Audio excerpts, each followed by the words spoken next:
Because democracy basically means government by the people, of the people, for the people. But the people are retarded. And the budget will balance itself. Do I have to sue CNN? Legacy doesn't mean nothing. I'm gonna die and it's gonna be over.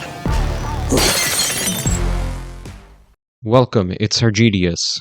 What the hell is going on in Nepal, of all places, man? What seems to have started as a movement of young people against a draconian government ban on social media has spiraled into chaos, and the government itself is being overthrown. I did not see this coming in any way, and I don't think many did. There is nothing in the international news, and no prior widespread protests that seem to be showing tensions simmering over like this. I mean, when I think of Nepal, I think of the glorious nature, the Himalayas, the most beautiful views in the world, deep spiritual centers. It's also been a dream to visit the birthplace of the Indian Hindu prince Siddhartha Gautama, who went on to become the Buddha, which rests in present-day Lumbini, Nepal. I mean, Buddhism introduced the world to deep self-introspection and high levels of focused meditation. Whenever I do read something related to psychology, for example, it seems to be taken straight from the Buddha's teachings. So needless to say that Nepal is the last place I thought something like this would be popping off at. Here it's reported that the government reversed its ban on social media after bloody protests. Nepal has lifted a ban on social media platforms following mass protests against systematic issues of corruption and the country's economic woes,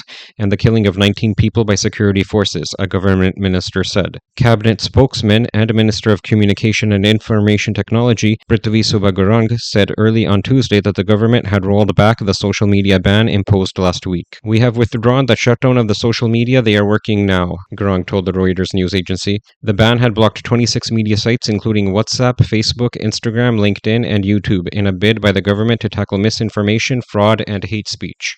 Dubbed the Gen Z protests due to the predominant participation of young adults and students, thousands gathered in Kathmandu and major cities on Monday to protest against corruption, a dire economic situation, and the social media ban. Events turned deadly in Kathmandu when police fired live rounds and deployed tear gas, rubber bullets, water cannon, and batons as protesters attempted to storm the parliament complex.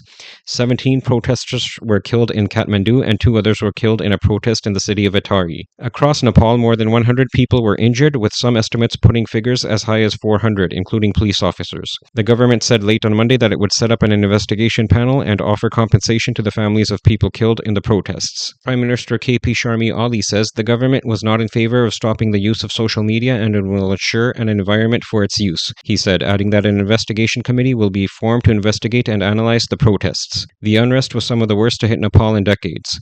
The United Nations Office for the High Commissioner of Human Rights said it had received several deeply worrying allegations of unnecessary or disproportionate use of force by security forces during the protests. "We are shocked by the killings and injury of protesters in Nepal today and urge a prompt and transparent investigation," said UN spokesperson Ravini Shamdasani.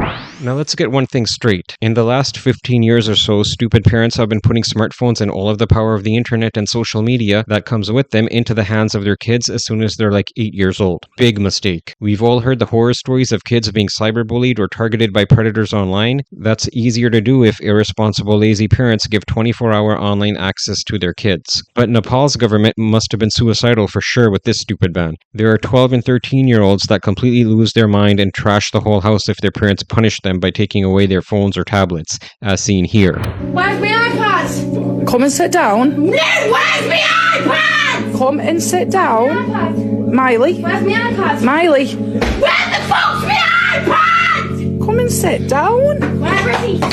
Miley. My iPad. Calm down. Give me my iPad! You're angry as hell. Have you had a bad... Give me my fucking iPad! Have you had a... No! Right, back to your iPad. Right. Where the fuck is it? Now that was fucking terrifying, even if it was a kid throwing a tantrum. So now you've seen the withdrawal that a 13-year-old goes through. Imagine the withdrawal Nepal caused by doing this to 23 and 24-year-olds. Damn. Kids been hooked since 8 years old, son. They gonna take down your whole government. Bet on that. Let's check out some more videos of what's happening in Nepal. I love seeing this. The Communist Party's headquarters are targeted and the gay commie flag is torn down. Can't have a bright future with communism, that's for sure. Here's a video some believe is of the finance minister being stripped and forced to run in a river. Make of it what you will. Here's a video of a communist politician's house being torn apart. Again, very nice to see, as communism is responsible for the deaths of hundreds of millions of people in the past century, and any present-day communist politicians should not be allowed to live in peace because they don't let anyone else live in peace. And here's the Parliament building completely ablaze, so I guess the politicians will no longer be able to use this grand place to crush the hopes and dreams of the people. We'll see how this situation continues to unfold. If you enjoyed this broadcast, make sure to give me a like and subscribe. Also comment down below. And I'll catch you next time.